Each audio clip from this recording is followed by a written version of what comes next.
You always want them, what you want them to say is your very last thing that you ask.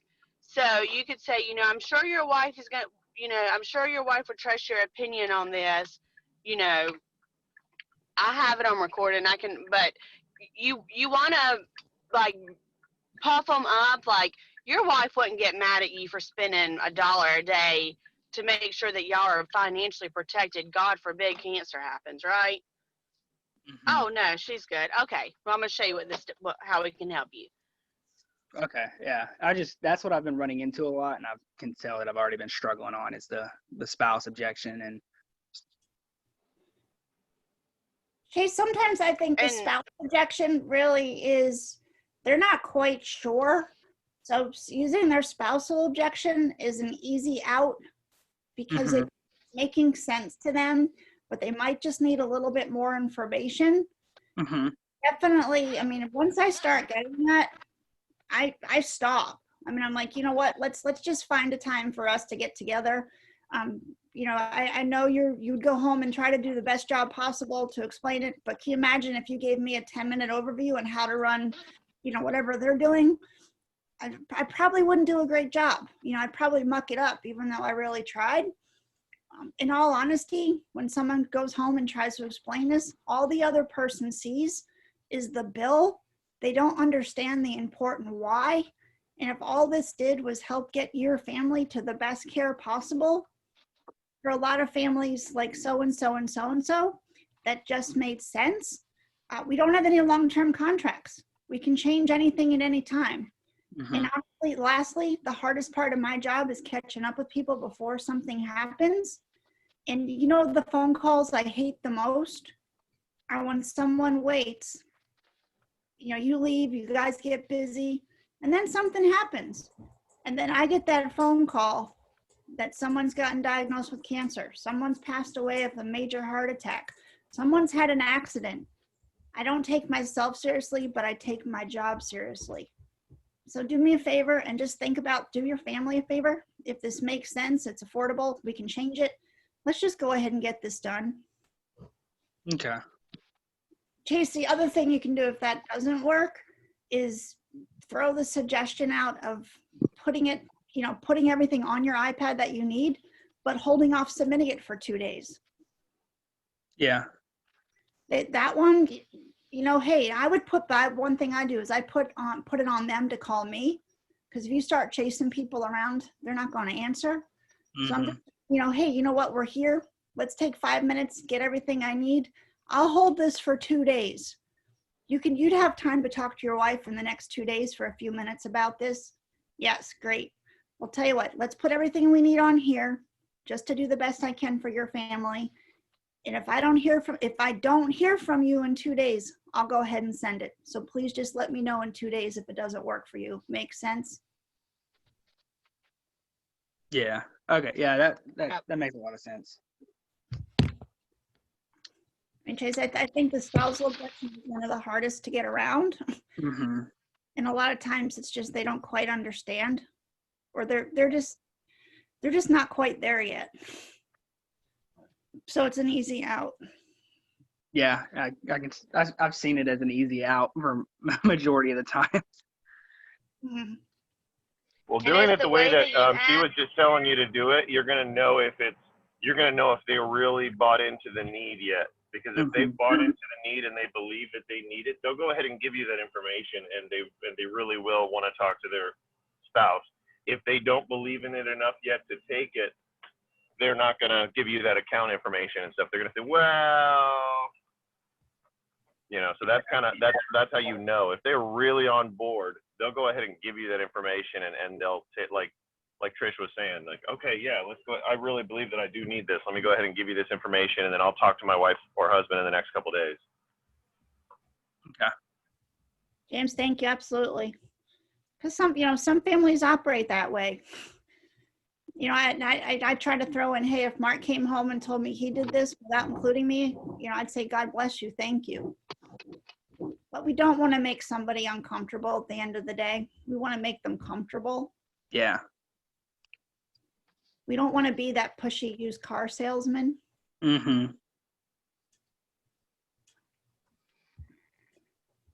that make sense, guys? Hmm. And anybody else have any thoughts on that? Well, I think that, Brad does a good one with that. And it's just, really making them know that this is no different than them spending a couple dollars a day on a soda or a drink. And people don't even think to ask their spouse, well, honey, can I buy coffee every day this week? And then, when you say it that way, like, that seems to help a lot. Guys, and we're throwing out a whole bunch of different things. It's great to have a toolbox with a bunch of different tools in it, because we need alternatives. There's no one magic bullet that's going to absolutely take care of every situation 100% of the time. So we really are, we're an actor. What does Van say? This is a Broadway play put on by a psychiatrist. So we have to be able to read the situation and think on our feet and say, okay, looking at this person and what they're telling me or what they're looking like, what kind of response is going to work best for them? The one thing that I told Mindy was, if she could get her rebuttals down pat and know as soon as she walks in a business, she's got a rebuttal coming and how she's going to go about hitting that ball backwards to them, I was like, that, I don't know how much money I probably left on the table, and every single one of us left on the table and still leave on the table with not being the best at rebuttals. I mean, absolutely. Right. What I find helps is just giving the information before the objection arises. Put the fire out before it happens. So knowing what to say, not letting them say it, because once the person says something and they have a thought in their mind, ego gets involved. Nobody likes to be proved that they're wrong. So if we can give that information ahead of time and kind of cut that rejection or objection off at the pass before it even happens, then we're letting them save face too. Is any thoughts on that?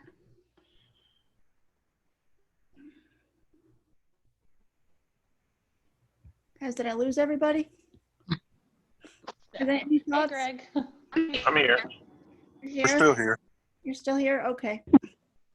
Guys, any other thoughts, comments here?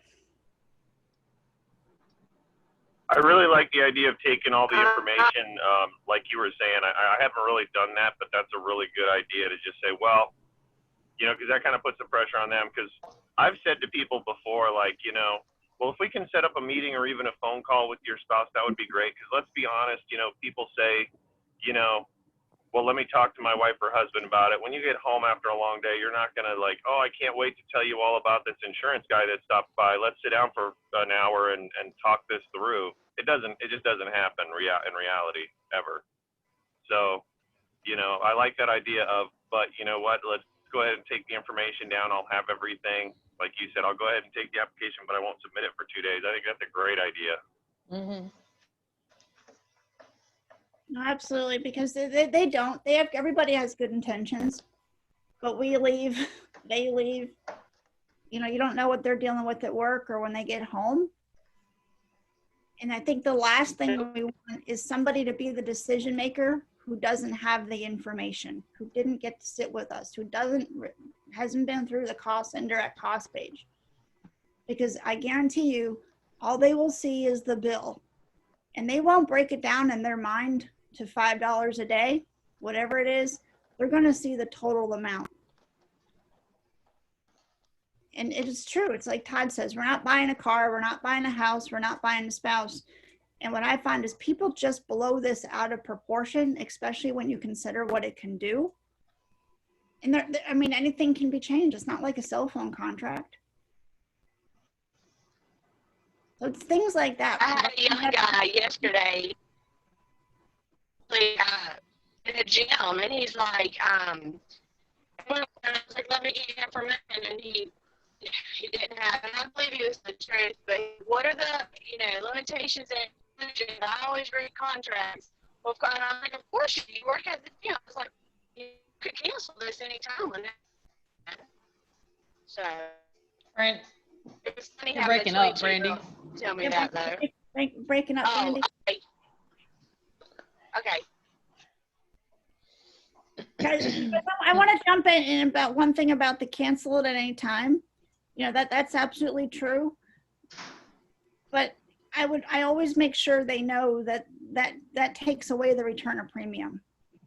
That if they need to make a change, a better option may be to change what level they're on to protect that nest egg.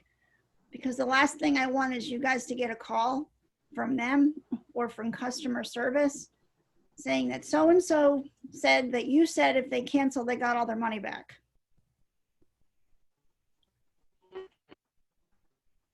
So just, that's a good thing to put out to help them be comfortable. And again, that might be something better talked about on the cost, on the return of premium page. But just make sure that somewhere along the line, you let them know that a flat out cancel is the one way that they're going to lose everything that was paid in, and we don't want that to happen.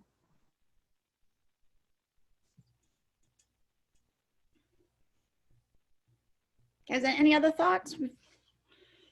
This is great, guys.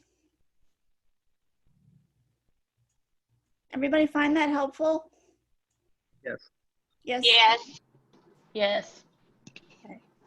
Guys, I don't know why I can't see. Who do we have on? Chase, James, Harry, Greg, and there's three phone numbers, and I'm not sure who they are. Okay, no, I don't know what I've done to the Zoom here. Only thing is the P1F Zoom logo. So guys, welcome to the Friday call. And what we just did as far as sharing information and getting something off our chest is the biggest thing that this Friday morning call is meant to be. It's just sharing our experiences and using a round table. Because as we said, we run into so many different situations, and the more tools we can put in our toolbox and just know that they're there and know we can go put our hand on it, the better off we're going to be. Just keep in mind that every tool is not going to work in every situation 100% of the time. We always start off with what's wonderfully exciting that's happening in our new lives. Anybody in our regular personal lives? Anybody have anything to share?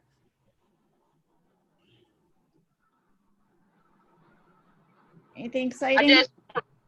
I just praise God for everything he does every single day. Yes, ma'am. Absolutely, Brandy. I do it so many times throughout the day. I say prayers, please lead me to the families I can help the most. Yep. Ditto on Brandy and Trish. Well, Greg, I missed it. I said ditto on Brandy and Trish. Thank you, Greg. Thank you. Isn't that wonderful that that's such a part of our culture here too? Yes. I have to be a little careful being up north because it's not so much of the culture up here. Guys, anything else? Maybe we're all having a bit of a quiet week. All right, so we always celebrate who's on the board on the Friday call. So far this week for the Schneider Agency, Natasha, Michelle, Melinda. Oh, Ebony, glad to see Ebony back. I was going to give her a call. China, Chelsea, CJ, Brandy, and Brad. Does anybody know if I missed anything that came over from Kyle this morning? That sounds pretty right, I think, based off of Voxer. Okay, yep. Thank you. On our side, we have Ariel, Chase, good job, Chase. Ed, Harry, good job, Harry. Jade, James, great, James. Josiah, Liam, Rachel, Rob, Todd, me, and Zach.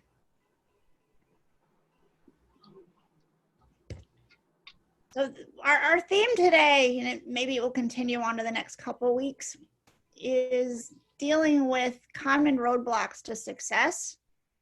And when I first started doing this call back in the spring, I actually talked to Craig Senna to find out, I was a little bit lost and a little bit overwhelmed as what do I have possibly to share that's going to be of value. And Craig said, if you focus on 3 common roadblocks that everyone in their sales career runs into: sourcing, dealing with rejection, and objections. And the Wednesday call, Van talked about objections, feel, felt, found. Did everybody see that? Everybody who was on the call? I did not get to do it, but I'm going to watch the recording. Okay. Yeah. I had a B&I meeting that morning, but he sent it out to us. There's just a password, I think, that's required on it. I tried to watch it last night, but I'm sure that's going to be super great. So, guys, we're going to kind of deal a little bit, kind of launch off of what Van started on Wednesday. And we're going to talk a little bit more about objections. My view of objections is to use something called reframing. So you want to think about reframing as looking at something from a different angle, providing different information. Maybe next week after, we can talk about sourcing, right? We have to find clients. It all starts with who we talk to. And another personal thing is dealing with rejection, hearing no. All right, here's a little bit funny just to get us laughing.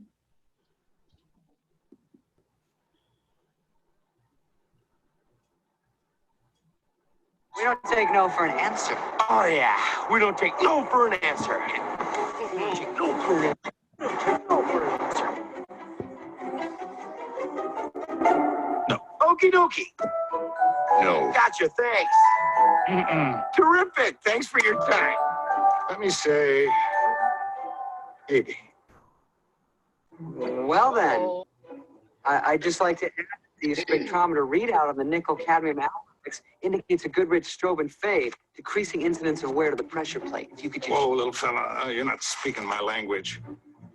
What my associate is trying to say is that our new brake pads are really cool. You're not even going to believe it. Like, let's say you're driving along the road with your family, and you're driving along, la la la, woo, and then all of a sudden there's a truck tire in the middle of the road, and you hit the brakes. Whoa, that was close. We don't take no for... Because I know we play that movie a lot and we kind of pick on them, but I think they give us a lot of stuff, a lot of ways to laugh at ourselves. So a minute ago, we talked about reframing and really what an objection is. So I think we have to kind of, this is situational, ask ourselves and be able to think on our feet.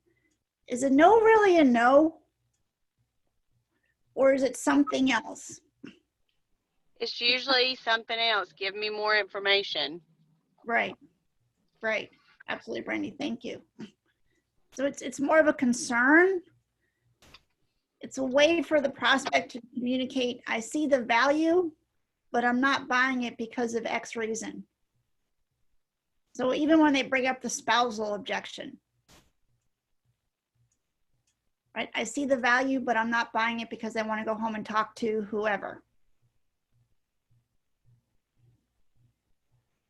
I see the value, but I'm not sure if I can afford it. And they're not going to use those words. They're not going to say the words, I see the value, but all they're going to say is the second half of the sentence. I'm not buying today because of X reason. So it really comes down to, again, us being a psychologist and being able to think on our feet and read that situation and provide them with more information. So every prospect will have objections. If you think about it, what as a sales professional, what is our main purpose? And not just for what we do, but anyone in sales. Anybody ever think about this? I mean, my main purpose is to provide a solution to help them. I'm there to protect them. Exactly. Yeah, Brandy, exactly. Whenever somebody, why does somebody go buy anything? Because they have a need. They have a or need. a want. They have a need or a want, right? And if somebody has a big enough need, or if they realize they have a big enough need or a want, if we see we want something and we really want it, or it's really important to us, are we really worried about what it costs, or do we find a way? We Find a way. Amen. Find a way. Right. Right. So that's what we're doing. And I don't think it's just, providing supplemental insurance protection, anything. We need something for the house, or we need something to help ourselves feel better, or we need to get away, we need a cup of coffee. We're all set, right? We'll go get it. But if somebody doesn't see that need,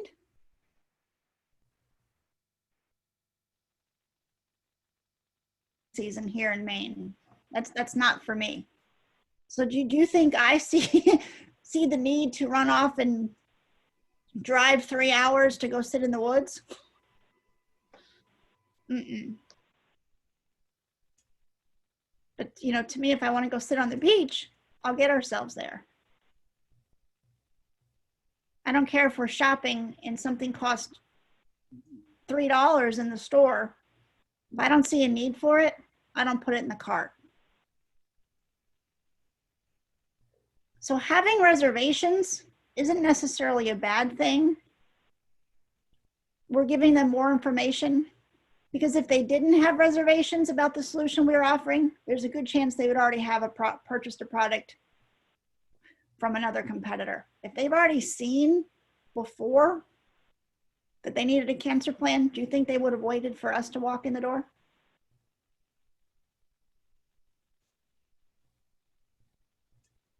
No. No, if somebody needs something for their family, they're not going to wait. So look at reservations and objections as a positive, because then we get to be there to take care of them. So objections for us generally fall into 4 categories: price, product fit, competitors, and brush-offs. So a price objection would be it's too expensive. Anybody have any suggestions of what to come back with to the it's too expensive? Belittle in the cost. Make sure you're comparing it to health insurance. Yep. And I always break it down per day. Sorry, Trish, because it makes it seems a lot more affordable if you do it per day than if you're giving them, the monthly number. Right. So we want to. These are all good things. You guys want to compare it to health insurance. We want to break it down per day. What does Family Heritage provide for us as far as being able to offer a cancer plan, for example? How many different levels do we have? 4. 4. How much of a price swing is there between elite and base? Pretty significant. Pretty significant. That said, I always go over elite coverage when I'm showing it to someone. But if you get the too expensive, hey, no worries. I understand. I can write everything basically 16 different ways. We can make this fit your budget. Probably the best response to it's too expensive, or even what does this cost? Again, I got from Craig Senna. You know what? Don't worry about what it costs. I can write this so many different ways. I can make it fit your budget. Hey, let me ask you a question. If you had a magic coffee can or cookie jar in your kitchen, what would be a comfortable dollar amount for you to put into that cookie jar every month? I can make this fit that. Get them to tell you something, and then work backwards from that number and what's important to them. Because if we ask that question, what's that magic coffee can number? Who's in control of that answer, us or them? They are. They are. If they're in control, are they going to be more comfortable? Definitely. Definitely. I also like to ask them, I also like to say, well, first of all, it doesn't actually cost you anything because you're just putting that money away for the future. Absolutely. But what I'll also ask is, you know, if you could save some money each month, put away some money from your paycheck for the future like that, how much would you comfortably be able to afford to save? Because that's what I would say, you know, maybe that's the level that you need to go in at, because you're just putting that money into basically a savings account. So whatever the answer is to that is how much you should go in at. If you can afford to save, and then I show people, like, if the price we're looking at is $170 a month, I'll say, look, could you afford to save $170 a month for the future? Well, no. Okay, then let's go a little lower. Right. James, absolutely. I think that kind of is just another version of Craig Senna's magic coffee jar or cookie jar. But Definitely. Definitely. And I'll tell employers, if all this helps your employees do is save X number of dollars a month, they're ahead of the game. Do you guys, what you just see, we're talking about the same thing, but we're throwing out different tools. And again, it's filling up our toolbox. This is great, guys. All right, next one. I'm not authorized to make that decision. Who do you think would be a likely one that might come from? This is actually kind of two things come to my mind. I always get that objection from younger people. Mm-hmm. Yeah, like maybe I would say someone maybe under 25 who may still live at home with their parents or something like that. Oh, you got to cut out there, Jessica. I missed. Sorry. I said I normally get that objection, usually people who are like under the age of 25 who may still live at home with their parents. They're just not sure if they can make that decision on their own, type thing. Did you hear me? Yep. So okay. Somebody's, again, and that's really, I need more information. I'm not comfortable because if they're out working. Right. Right. I had a 18-year-old firefighter who was going to do 4 elite plans, and then the last second decided we needed to go talk to dad, which we did. And my thought was, Preston, you run into burning buildings. So I think for that one, empowering them, hey, this is really an adult decision. I think your parents would be so proud of you. Yeah. Because somebody under 25, they don't really understand insurance. They're just starting to figure all this stuff out. So if I'm sitting with someone that's that young, I did a business in July. The entire staff ranged from age 17 to 24. So you definitely want to talk to them to help them understand. And these guys would come and sit with me. Hey, we don't have a lot of experience with this. We don't have a lot of experience with insurance. They're just starting to figure out life. So guiding them and giving them information that helps them get there. Because where's another one I'm not authorized to make that decision might come from? That's when you're reaching out and seeing the, like a secretary at an office. Mm-hmm. The doorkeeper. The gatekeeper, yep. Couple responses to the gatekeeper, or even if it's maybe not the general manager, but just you're going to help me with this, Brandy. Not someone that oversees, but maybe someone's like a shift manager. So what are a couple things we can say to someone that tells us I'm not authorized to make that decision? Well, I mean, you can say, well, hey, I totally understand. Now, Dan's probably going to ask you kind of what I was here for and what I was doing. So let me just go ahead and show you like the 2-minute version of that, just in case he asks any questions. Another good thing is this: individuals take advantage of what I do, not companies. So This is a personal decision for you. I would love to meet Mr. Manager, but in all honesty, this is going to help you as much as, guys, it's not coming out right, but just getting the idea across that you want to empower them to make the decision for themselves and their family, that it has nothing to do. It's not a decision of the company. It's a personal decision on their part. Yep. How about the spousal objection? Does that come under this one? Yes. Yeah. Yep. Guys, anything else on that one, or is this helping? Yes, ma'am. Yeah, okay. All right, Yeah. guys. Guys, I have to apologize in a minute. I have to go. But I'm going to turn you over to Brandy and Jessica. Y'all poor souls. I know. You ladies, do you guys have should I leave? I guess I can't leave my computer on because you won't be able to move the PowerPoint. Do you guys have it on your computer that someone can? Yeah, Yeah, I you'll have have it, to Trish. let I can share it. Do you guys want to pull it up on yours? And Yep, give me 1 second. guys, while we're doing that, I'm going to click off my PowerPoint. So the next one we can talk about, and just give us ladies a minute for technical difficulties here, is that I don't need this objection. Guys, who runs into that one? I mean, we ran into it yesterday. A guy at Subway told me and Mindy that he didn't need this, that he had his family would help. And I'm like, you know, that's fine.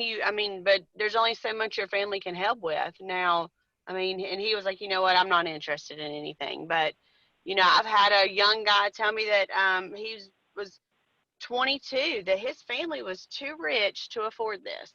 Too rich. and and you know, sometimes when people are like that, a lot of times, I mean, I try to persuade someone and still make them understand what we do, but there's going to be days that you just got to cut your loss, walk on, go see the next family that's going to need you and appreciate you. What I find when someone says we don't need this is they don't understand what it is. They'll think in their mind that it's health insurance or it's life insurance. So they'll say, hey, I don't need this. I have, and hopefully you're kind of hoping that they'll complete that sentence and say, hey, I don't need this. I have health insurance. Because 9 times out of 10, what they have no concept of what this is or how personally expensive it is to be hurt or sick. So that objection, if I don't need this, it can go back to them thinking that this is health insurance. That's true. Or they think it's life insurance. They don't, because people just don't talk about and they don't think about how do you take care of yourself. So if someone says, hey, I don't need this, you know, hopefully, again, you want them to say that last part, I have health insurance. Well, I would quickly say, just a quick reminder, this has nothing to do with your health insurance. This is here for you and your family to help take care of your lifestyle. Let me ask you a question. What bills do you have to pay today being healthy? Get them to tell you. Okay, what happens to your income if something were to happen? Goes down. Does that health insurance cover everything? No, ma'am. No. Get them to tell you that, guys. And I know, Brandy, you're good at this, asking. So let me ask you something. Is it possible that something could happen? And if it did, do you have a way to take care of you and your family while you're going through something? Yep. And that's one thing that we should be, you know, when we're doing our approach, I'm pretty sure that's one of the things that we should be asking, because a lot of times, you know, we go in and we approach people, you know, and I'm like, hey, you know, my name is Brandy. I work with Globe Life. You know, let me ask you a, you know, like a question before I get started, you know, because before I get started, is there a chance in your lifetime that your family could be in an accident, or God forbid you could go through cancer? And most people are like, well, yeah, there's obviously a chance.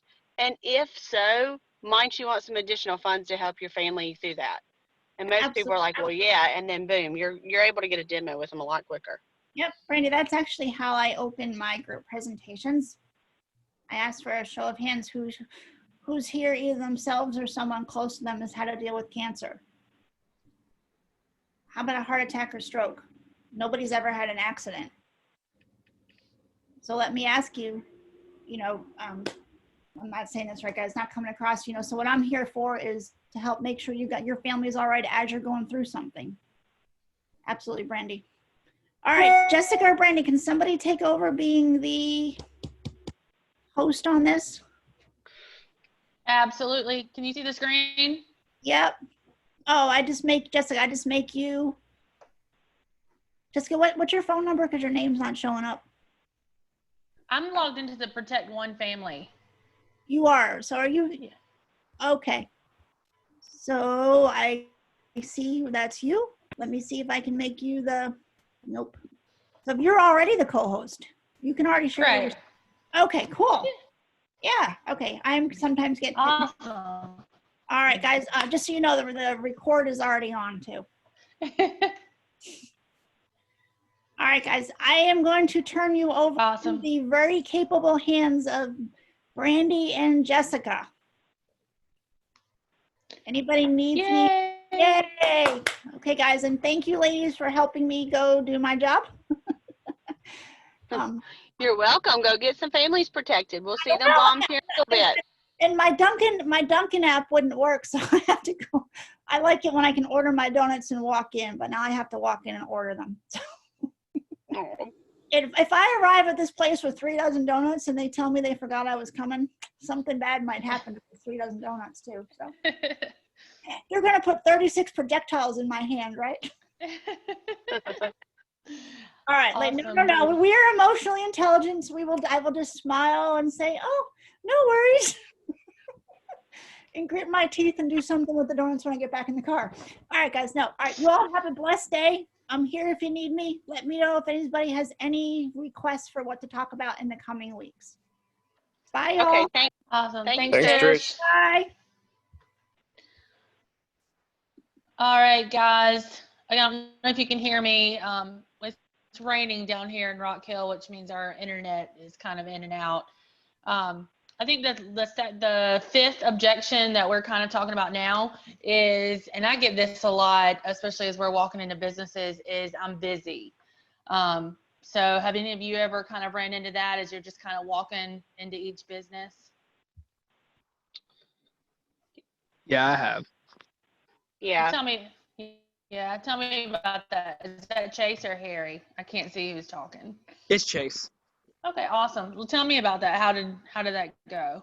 So a few days ago, I walked into Foster Fuels and I approached a guy. He's like, you know what? Like, he said, what is this? And I pulled it out and I said, well, we actually help families when he's like, well, I'm really busy. And I was like, okay, I was like, absolutely. I was like, can I give you a quick 2-second, or like a quick 2 to 10 second presentation? And you can decide if you want to set an appointment. And he was kind of like, yeah, you got 10 seconds, you're on the clock, go. And so I literally explained everything quick. I just explained who I am, what I do. And then kind of just gave him the indirect cost, direct cost, and the return of premium. And he was like, yeah, you know what? He said, I'm not busy on Wednesdays. How about you come back and around noon and we can talk. Awesome. Good job. Awesome. Yeah, that's awesome. A lot of times people say I'm busy because they don't know what it is that you're going to be offering them. I know oftentimes when I walk in somewhere and I'm holding a briefcase, or not briefcase, but that little zip thing with everything in it, they automatically think I'm coming in to sell them something. So I'm not sure if you guys run into that as well, Brandy or James or Greg. You do. And then, and sometimes, I had 2 ladies at a bank, actually, they weren't doing nothing. And they're like, oh, well, we're busy, and I thought, I wanted to say, did I catch you in the middle of something life altering? Because they were tellers sitting behind the bank. They weren't doing crap, and so sometimes, you can, I've on one of the calls, sometimes, if you're walking in a business, and just to make jokes, like, hey, I didn't catch you in the middle of solitaire or anything, did I? But you got to be careful how you say that, because you might piss someone off too.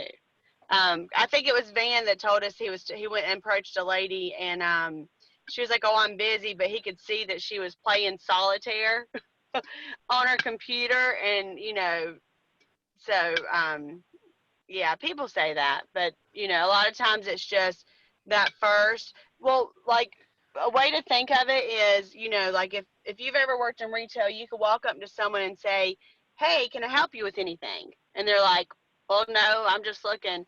But oh, you're looking at that tile, you know, like changing. I mean, because a lot of times you're asking them a closed-ended question versus an open-ended question, I think is kind of how that goes. But yeah, so I I'll know get for on a me, blobble, and I don't want to do that. for me, I just walk in and I'm like, oh, that's awesome. So what are you working on? And usually if they have like a seat in front of their desk, I'm typically sitting in front of it. Either by that point, they're either super annoyed or they're like, okay, I'm going to have to listen to what she has to say by this point. And then that's when I start my rapport building and start trying to ask them questions about themselves, because people love to talk about themselves. So, anybody else have any comments they want to add? Oh, okay. What about this one? And we all have heard this one. And I'll use AFLAG because that's the one I've had the most common objection with. Is we used to have AFLAG, but I never saw my my agent after I signed up. Anyone had any of those objections? Yep. All the time. I usually will say something like, "Oh yeah, well, unfortunately, we hear that a lot." You know, and then just say something like, "You know, I'm out here all the time. I like to check in with my people, make sure everybody's doing okay." But and then I always try to dive deeper into what people, if they say that they used to have Aflac, find out what they liked and what they didn't like. And usually there's a lot more about what they didn't like. And Yep. so before you even start going into what we do, you can start building confidence in the product, because, you know, talk about policy holders that you do have and what they like and that kind of stuff. Right. Because people who've had Aflac in the past, they see the value in what we have to offer. They just got really, usually they've just got really upset with an agent, whether they've tried to call and file a claim or, you know, something like that. That's kind of made them, you know, a bitter taste in their mouth for, you know, what it is we have to offer, even though it's similar to Aflac. Any other questions or comments? What he said. What did you like? What did you dislike? Because, like you just said, you know, if they have had Aflac, that means they're a buyer. They see the value. So, nope, I'm 100% with y'all on that one. Awesome. We're going to skip over slide 11 because it's a pretty lengthy video just for time's sake, because I know we're all trying to get into the field and get our day going. One of the things that Trish said earlier was, how do we reframe? How do we take an objection and turn it from a negative to a positive? Has any of you, you know, when you getting objections, it's part of what we do. We're in sales, and sometimes it can, especially if you've had objection after objection after objection, it can really beat you down a little bit. What are some of you guys' things you do to turn that negative energy into a positive? I know I struggle with this sometimes. Well, I mean, one example that I had recently, Saturday when I was working, you know, I walked into a storage shed business, and the lady was like, you know, we have insurance, we're good, you know, I don't want, you know, like she was very like, she didn't want anything to do with me. And I was like, look, you know, I was like, you know, just give me a couple minutes just to share with you what I do. If it makes sense, you know, we'll continue to talk. And if not, you know, we won't. And then, you know, I started asking about her. Well, come to find out, she was a disability claims for a big company. And she was like, I hate insurance. I hate the way they try to screw people, you know, because her whole life was, her business was telling everyone who actually probably deserved something on a claim, no.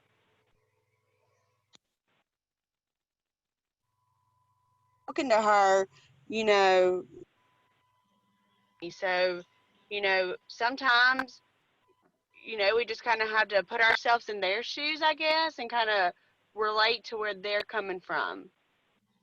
Not always the easiest thing to do, though, because I'll tell you, I was probably that with her, she was, you know, I was nervous. I was really nervous with her, and I was like, should I stop through the whole demo? Actually, at the end is when she told me she worked for claims, so she let me go through the whole demo, and you know, I was nervous the whole time, and then at the end, she's like, wow, this isn't what I thought it was, you know. So I think one thing is that when we go to approach someone, and this, I could be getting off of the thing here, but you know, sometimes you've got to kind of just like step back and not necessarily give up, so tuck your tail between your legs and give up so easy. Randy, I agree with you. And the next one is like, you know, you alleviate the concerns, because a lot of times people like that have objections because they have a personal experience automatically up. But I think one of the things that we have to do is just continue to move forward with the demo. And like you said, just, you know, just continuing to show the need for our product, because we have an awesome product out there that, you know, a lot of people need. Trish has on here to, you know, instead of pressuring a prospect into backing down or changing their position, just always be positive. And we're not going to sell every single person that we talk to, but like Brad always says, you want to leave them in a better mood than they were when you got there. And that's always kind of hit home with me, especially when I was first starting, and I would get so frustrated. But you know what? Not everyone is going to like what we have to say, but it's one more person you didn't know before you walked in the door. So any thoughts or comments on that? I know we're kind of coming up on the 9 o'clock hour, so I'm trying to kind of rush through these next couple of slides. Chase or Greg, I know you guys have you any comments about that?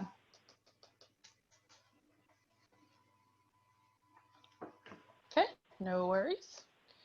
All right, so we've talked about the feel, felt, found. We hear that all the time. And then here's how to deal with objections. The layer method. So for the L, we listen to their concern. You know, people want to be heard. The A, we acknowledge it. The last thing we want to do is, you know, downplay someone's concern for wanting our product. It says E, we explore the concern, so we understand exactly what it is the prospect is concerned about. And, you know, a lot of times, like Brandy, like you just said, a lot of times, you know, we don't find out what the big concern is until we're already done with the demo. Because, you know, they give us a little bit of bits and pieces, but it doesn't come together until the very end, and then respond to the concern. Anyone have, you know, any examples of this or anything that they want to say? I mean, I know that I need to get a lot better at doing feel, felt, found. You know, because really, I mean, that's why we have the, you know, the rebuttal or the IRAs is, you know, I really understand how you feel. You know, actually, I was just talking to Tim next door, and he kind of felt the same way. You know, and I'll tell you one thing that yesterday Mindy did such a great job at with helping me was like when, for example, the guy at the gym, she was like, you know, what is your one biggest concern about this?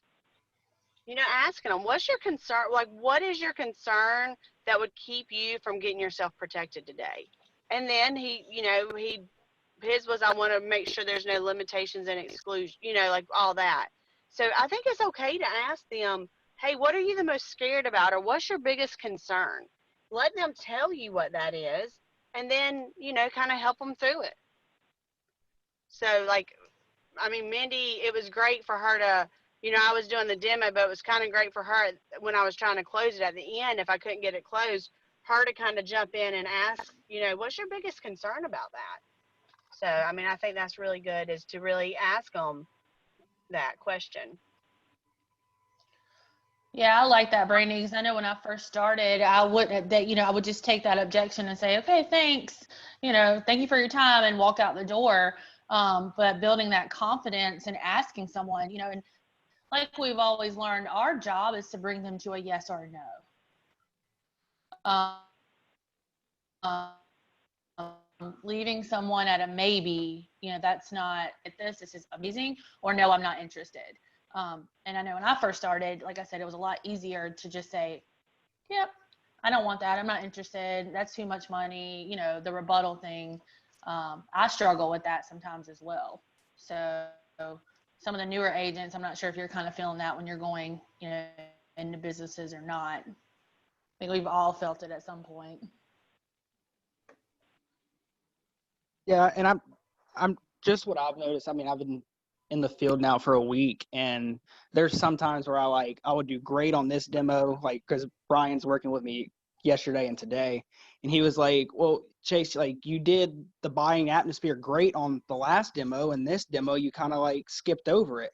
And what I've noticed is whenever I sit there and be like, "Look, like if this makes sense to you and it fits in your budget, just give me a simple yes." And we'll get you covered. And if it doesn't for any reason, just feel free to tell me no. And when I make it pretty clear, like I want you to tell me yes or no, you don't get the objection. I mean, you still sometimes going to get the objections, but it's more often you're going to get yes. I mean, this makes sense. Or no, like this is not making sense. But I really like if it doesn't make sense, I'm usually like, oh, okay, well, yeah, like, I mean, hope you have a nice day. Like if you see me around, just give me a wave. But I do like the idea of like, okay, well, what's not making sense? Like what's your reason for not wanting to go with this today? And I feel like I need to get better of asking that. It just takes practice, I think. And I think it also takes, you know, kind of knowing that, man, I forgot to say this, or gosh, I could have done that part so much better, you know, giving ourselves a little bit of slack. I mean, Chase, you're doing an awesome job being 1 week into the field. So it only gets better from here. So, okay. So takeaways, I don't know if you can hear me because I'm getting this little blurb that says your internet connection is unstable. So I can hear you. What are some tips and techniques that you use to deal with objections? We talked about the price objection. We talked about product fit, where they don't need, you know, I don't need this. I'm not the one who makes that decision. You know, I'm busy. Send me some information. Call me back. And competitors, which are all of the objections we kind of talked about today. I think some great ideas were bounced around. Next, and it says, I didn't make this. It says, you will succeed. Make the next best decision. And then, guys, let's go out there. It's still Friday. We still have 3 more days in the week. You guys, we can do it. You know, I know if it's been a slow week for you, that doesn't matter. You know, one day can change your entire week. Thank you guys for allowing me and Brandy to co-host this with Trish today. It's always, you know, been awesome talking to you guys. She does talk about all that, and then 1 o'clock for a second Friday Power Hour, and then a recruiting hour at 4 if you're available. So just awesome. Well, that's all. That she probably just didn't get that taken off. Okay, so that's not we're anymore. Not having no power hours was when we was doing Zoom. Okay, I was wondering. I didn't know if that was something that we're doing again. Okay, well, there is a Friday. Isn't there a Friday call though at 10 o'clock? There is a Friday call at 10. A lot of good information on that. It's about 30 minutes. So if you're not in the field or doing a demo, be a great call to jump on. Just kind of get some momentum going for the weekend. Thank you guys again so much. You guys are awesome. Brandy, you have anything you want to add? Just always remember, guys, the one thing that's so great about what we do is we're just a phone call away from someone. You know, I mean, there's days that I have a really bad day. You know, I'll call Greg, you know, and whine to Greg on the phone, or just so, you know, you always want to make sure that you're reaching out to your manager would be first, or one of your peers, you know, because we all are doing the same thing. I mean, and just remember, you're out there treasure hunting, and just because you find 5 people that aren't a diamond, you may find that next one could very well be the diamond that really needs you really bad. So just remember your why in everything you do. I know I have to sometimes when I get discouraged. Absolutely. And we talked about this, I think, on the last call that I did for Trish, but one of the things that keeps me going, even on days when I don't really want to keep going, is I have a picture of my children on my dash. So whenever I don't want to get out of the car and I don't want to, you know, do another demo because I've been turned down, you know, the first 10 places, I kind of look down and I'm, you know, my why is why I'm doing it for them is financial freedom. So if you guys, whatever your why is, just always, you know, keep it front and center to keep you motivated to keep going on those days when you just really don't feel like moving, moving your feet. So, but again, happy Friday. Oh, somebody was about to talk, I think. Yeah. Okay. Happy Friday. You guys have an awesome day, and I will hopefully see most of you on Monday in the Monday morning meeting. Talk to you Happy later. Friday. Thanks, everybody. Bye, James. Good day. Thank Bye. you. Thank Bye-bye. you. Bye, Brandy. Bye.